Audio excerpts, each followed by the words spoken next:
मुंबई तक brought to you by Badekar group.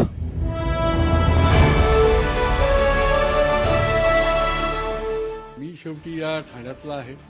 ठाण्यात माझ्या 3 पिढ्या आहेत आणि मी उमेदवार म्हणून उभा राहायच्या आधी 25 वर्ष मी काम करतो आहे। कुठले घटक महत्त्वाचे असतील इन्क्लुडिंग आरएसएस किती मदत होऊ शकते? अंतिम ध्येय जे आहे ते चुकीची माणसं महाराष्ट्रात सत्तेवर येता कामा नये।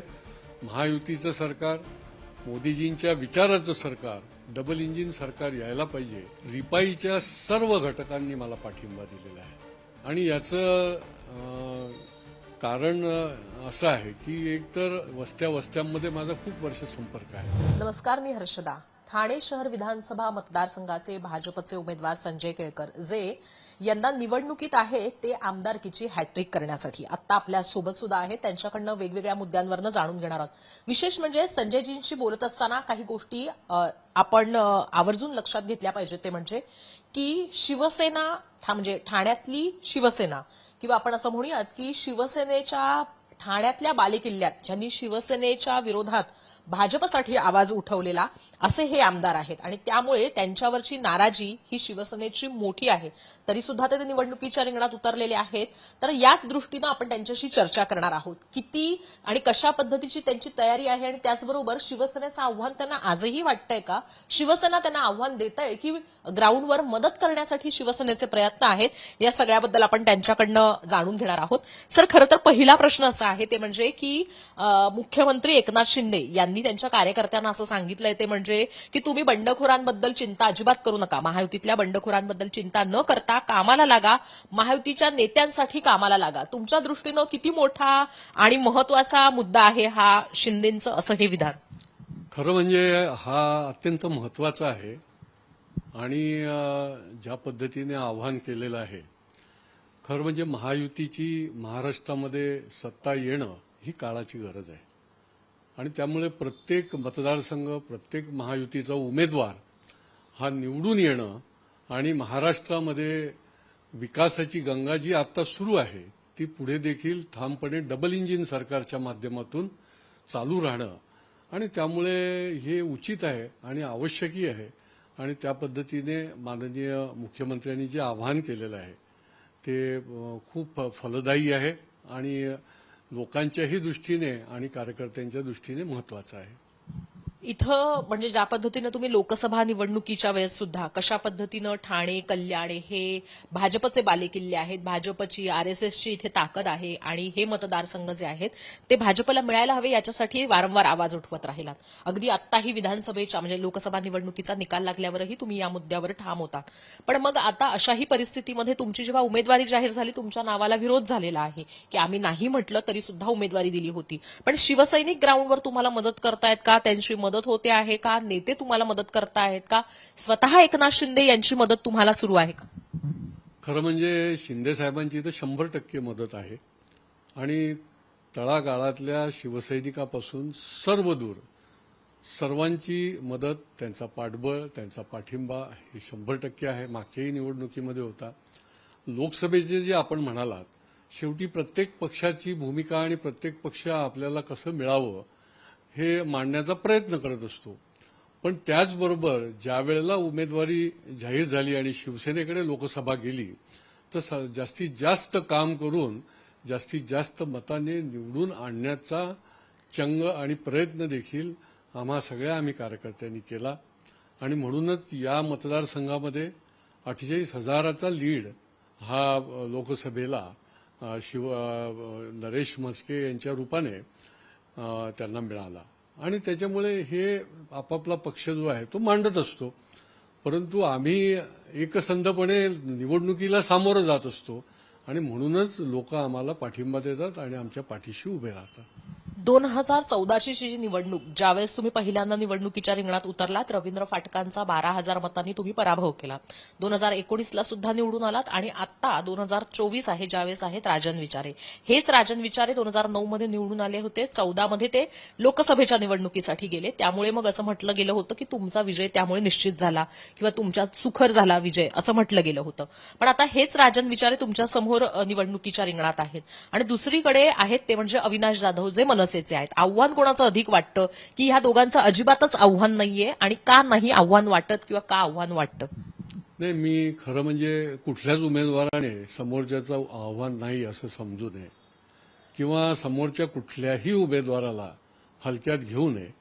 आपलं काम लोकांसमोर घेऊन जायला पाहिजे. आव्हान हे आव्हान असतं, लढाई ही लढाई असते, त्या पद्धतीनेच लढली पाहिजे. 2014ला 30 वर्षानंतर भारतीय जनता पार्टीने माझ्या रूपाने कमल चिन्ह घेऊन उमेदवार उभा राहिला. 30 वर्ष, त्याला 30 वर्ष गेली आणि त्याच्यामुळे ती मल्टीफाईट होती. मल्टीफाईटच्या माध्यमातून निवडणूक झाली. सर्व पक्षाचे उमेदवार होते आणि शिवसेनेचाही उमेदवार होता. परंतु जनता जनार्दनाने, मी शेवटी या ठाण्यातला आहे, ठाण्यात माझ्या 3 पिढ्या आहेत आणि मी उमेदवार म्हणून उभा राहायच्या आधी 25 वर्ष मी काम करतो आहे आणि ते देखील बघून कदाचित लोकांनी माझ्यावर विश्वास टाकला, मला विश्वासपात्र समजून मला मतदान केलं आणि 14ला मी निवडून आलो. त्यानंतर 5 वर्षामध्ये म्हणजे ज्याला म्हणता येईल की जेवढं म्हणून काम करता येईल ठाणेकरांसाठी. शेवटी माझं ठाणं आहे, माझं ठाण्यावर प्रेम आहे. या ठाण्याचा विकास झाला पाहिजे. इथला ठाणेकर, आमचा प्रत्येक ठाणेकर जो आहे तो सुखी संपन्न झाला पाहिजे. त्याच्याकरता मी काम करत आलो आणि 2019ला एक चांगल्या पद्धतीचं कामाची एक रूपरेखा लोकांसमोर आली आणि म्हणून मग 2019ला देखील लोकांनी, मतदारांनी, शेवटी मतदार ठरवत असतो. प्रगती पुस्तक आपण त्याच्यासमोर ठेवायचं असतं आणि मतदार ठरवतो की बाबा याने काय काम केलेलं आहे. आम्हाला जी शिकवण आहे रामभाऊ म्हाळगींपासून, ती आपलं प्रगती पुस्तक लोकांसमोर ठेवा आणि त्याला मला लोकांनी पास केलं, डिस्टिंक्शन दिलं आणि त्याच्यामुळे 20,000 मतं उलट जास्ती मला दुसऱ्या निवडणुकीत मिळाली. आता ही 3री निवडणूक आहे विधानसभेची. मला खात्री आहे की महायुतीच्या प्रत्येक कार्यकर्त्याच्या, नेत्याच्या पाठिंब्यावर आणि जनता जनार्दनाच्या आशीर्वादावर निश्चितपणे मला लोक जे आहेत, मतदार जो आहे तो पुन्हा एकदा निवडून देईल. तुम्ही जसं म्हणताय त्याप्रमाणे तुम्ही आव्हान म्हणजे सगळ्यांना असं म्हणताय की निवडणुकीच्या रिंगणामध्ये सगळे इक्वलच असतात. पण अशा परिस्थितीमध्ये ज्या पद्धतीनं तुम्ही आव्हान दिलं होतं त्यानुसार जर का शिवसेनेच्या लोकांनी किंवा शिवसेनेच्या कार्यकर्त्यांनी, शिवसेनेच्या नेत्यांनी पडद्या आडून दगा केला तर मग निवडणूक जिंकण्यासाठीची आपली रणनीती तयार आहे का? आणि त्यासाठी कशा पद्धतीनं कुठले घटक महत्वाचे असतील, इन्क्लुडिंग RSS, किती मदत होऊ शकते? कसं आहे की पडद्या आडूनचं जे तुम्ही म्हटलंय की ते विचार करणं उचित नाही. कारण की महाराष्ट्रामध्ये आम्हाला महायुतीची सत्ता आणायची आहे आणि आज नाही, शिवसेनेबरोबर अनेक वर्षापासून आम्ही अलायन्समध्ये योग्य पद्धतीने काम करतो. काही विषयावर जरी आमचे काही मतभेद झाले त्या विषयापुरती असतात, परंतु अंतिम ध्येय जे आहे ते चुकीची माणसं महाराष्ट्रात सत्तेवर येता कामा नयेत. महायुतीचं सरकार, मोदीजींच्या विचाराचं सरकार, डबल इंजिन सरकार यायला पाहिजे आणि त्यामुळे असं कुठेही काही प्लान A, B ची काही गरज नाही. आमचा प्रत्येक महायुतीचा कार्यकर्ता Bhajap, Shivsena, Rashtravadi, Republican party of India हे तसूभरी कमी पडणार नाहीत आणि जोरदारपणे काम करतील. आता सध्या RSSनं सुद्धा तुमच्यासाठी म्हणजे एक प्रकारे प्रयत्न सुरू केलेले आहेत. खरं तर राज्यभरामध्ये RSSनं निवडणुकीसाठीच्या हालचाली सुरू केलेल्या आहेत, प्रयत्न सुरू केलेले आहेत.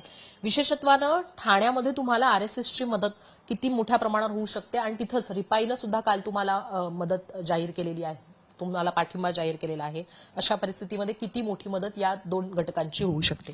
रिपाईच्या सर्व घटकांनी मला पाठिंबा दिलेला आहे आणि याचं कारण असं आहे की एकतर वस्त्यांमध्ये माझा खूप वर्ष संपर्क आहे. अनेक बुद्धविहारांचं नूतनीकरण केलेलं आहे. म्हणजे मनापासून त्यांच्याबरोबर काम करणं आणि त्यांच्या अपकमिंगसाठी प्रयत्न करणं हे माझ्या रक्तात आहे. आणि माझं भाग्य आहे की माझ्या कुटुंबातले माझे आजोबाच डॉक्टर बाबासाहेब आंबेडकरांच्या बरोबर त्या चळवळीमध्ये काम करत होते आणि त्याच्यामुळे त्यांच्या ग्रंथामध्ये देखील बाबासाहेबांनी पूर्ण एक पानभर आमच्या आजोबांवर लिहिलेलं आहे. आणि त्याच्यामुळे माझ्या कामाच्या माध्यमातून, माझ्या संस्काराच्या माध्यमातून आणि त्यांना जो माझा अनुभव आलेला आणि त्याच्यावरून मला रिपब्लिकन पार्टीच्या सर्व घटकांनी जो पाठिंबा दिला, मी ऋणी आहे आणि ते नेहमीच माझ्या पाठीशी उभे असतात. त्याचबरोबर राष्ट्रीय स्वयंसेवक संघच आहे. राष्ट्रीय स्वयंसेवक संघ तर आमची मातृसंस्था आहे.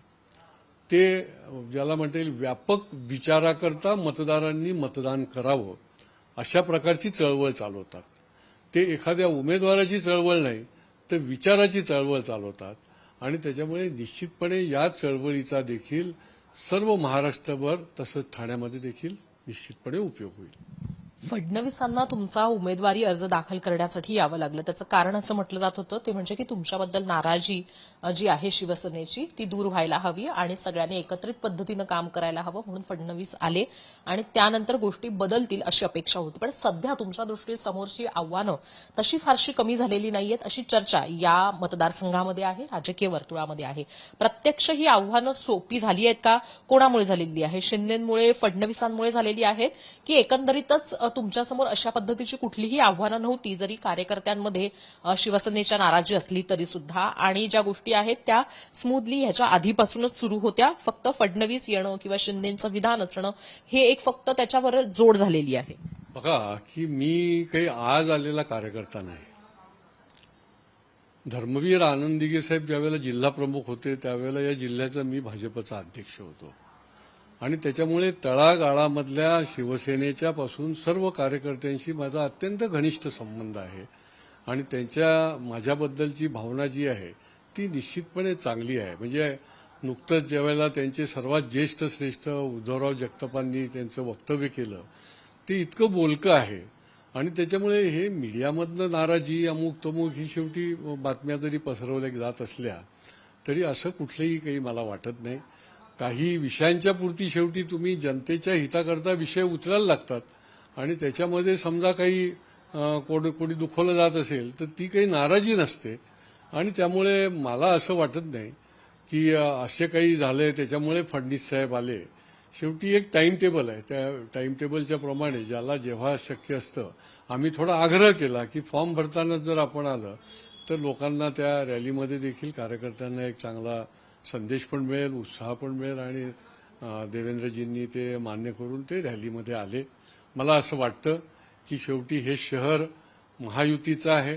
हे शहर माननीय मुख्यमंत्री एकनाथ शिंदे साहेबांचं आहे आणि त्याच्यामुळे ह्या संबंध ठाण्यासकट MMR रिजनमध्ये अधिकाधिक माणसं निवडून जाणं ही देखील या संबंध क्षेत्राच्या विकासाची दिशा ठरवणारा निर्णय असेल आणि इथला मतदार जो आहे त्याला मी मानतो की हा मतदार अत्यंत सुज्ञ आणि जागरूक आहे आणि त्यांचं मतदान जे आहे ते योग्य दिशेनेच होतं. लोकसभेला देखील या मतदारांनी भरभरून मतं जी आहेत ती महायुतीच्या उमेदवाराला दिली. त्याच पद्धतीने हा मतदार जो आहे तो महायुतीच्याच उमेदवाराला मतदान करेल. तुम्ही म्हटलात की शहर जे आहे ते शिंदेचं आहे पण मग आता हा भाजपचा बालेकिल्ला म्हणून त्याच्याकडे तुम्ही पाहत नाही आहात का? कारण हा भाजपचा बालेकिल्ला म्हणूनच 30 वर्षानंतर पुन्हा एकदा निवडणुकीच्या रिंगणात उतरत असताना तो बालेकिल्ला मिळवला तुम्ही म्हणून तुम्हाला पुढच्या त्याच्यानंतरच्या वर्षी इलेक्शनमध्ये पुन्हा एकदा उतरवण्यात आलं आणि तो बालेकिल्ला राहावा म्हणूनच तुम्हाला पुन्हा निवडणुकीच्या रिंगणात उतरवण्यात येत आहे. तर आता तुम्हाला म्हणजे लोकसभेतलं तुमचं जे विधान होतं त्यानुसार आता ते बदलतंय का विधानसभेसाठी की हा बालेकिल्ला भाजपचा नाही? शाब्दिक याच्यामध्ये आपण पकडण्याचा प्रयत्न करताय. माननीय एकनाथ शिंदे या शहरामध्ये राहतात. शेवटी मुख्यमंत्र्यांचा हा शहर आहे असं त्याच्या पाठीमागचा माझा अर्थ आहे आणि त्याच्यामुळे त्याचं तुम्ही दुसरीकडे जर घेऊन गेलात तर त्याला वेगळं वळण लागेल. कारण की मी देखील या शहरामध्येच आहे, अनेक वर्ष आहे आणि त्यामुळे तसा काही तो भाग नाहीये. ते स्वतः या शहराचे मुख्यमंत्री आहे. शहरातल्या ठाणे महापालिका क्षेत्रातल्या लोकांना जास्त अभिमान आहे. त्या अर्थाने आमचं म्हणणं आहे की शेवटी मुख्यमंत्र्यांचंच शहर आहे हे. जरी हा बालेकिल्ला कोणाचा आहे आणि कोणाचा नाही हा विषय नाहीये. म्हणजे ठाम आहात भाजपचा बालेकिल्ला? हा महायुती म्हणूनच आम्ही आतापर्यंत लढत आलो आणि जिंकत आलो आणि त्याच्यामुळे हा याचा आहे आणि त्याचा आहे, मोठा भाऊ छोटा भाऊ सारखा हा विषय नाहीये. इथे त्यांचा निवास आहे. वर्षानुवर्ष माननीय मुख्यमंत्री या ठिकाणी राहतात. अशा प्रकारे त्याचा आमचा म्हणण्याचा अर्थ आहे. तर संजय केळकरांनी काही उत्तरं दिलेली आहेत, काही उत्तरं देणं त्यांनी टाळलेलं आहे पण काही उत्तरं त्यांनी सूचक संकेत सुद्धा दिलेली आहेत. मुख्यमंत्र्यांचं शहर असं ते म्हणता आहेत. पण त्याचबरोबर आपल्यासमोर उभे असलेल्या प्रत्येक उमेदवाराचं आव्हान म्हणजे कशी त्याची ताकद आहे या गोष्टी लक्षात घेऊनच निवडणूक लढवावी लागते असं सुद्धा म्हणतात. आणि ते हे देखील आवर्जून सांगतायत ते म्हणजे की शिवसैनिक आपल्यासोबत आहेत. 23 नोव्हेंबरलाच कळेल की खरोखर शिवसैनिक नेमके कोणासोबत आहेत. मराठी मतांची फूट झाली तर मग नेमकं काय घडतं हे आपल्याला निकालातच पाहायला मिळणार आहे. कॅमेरामन मंगेशसह मी हर्षदा परब, मुंबई तकसाठी.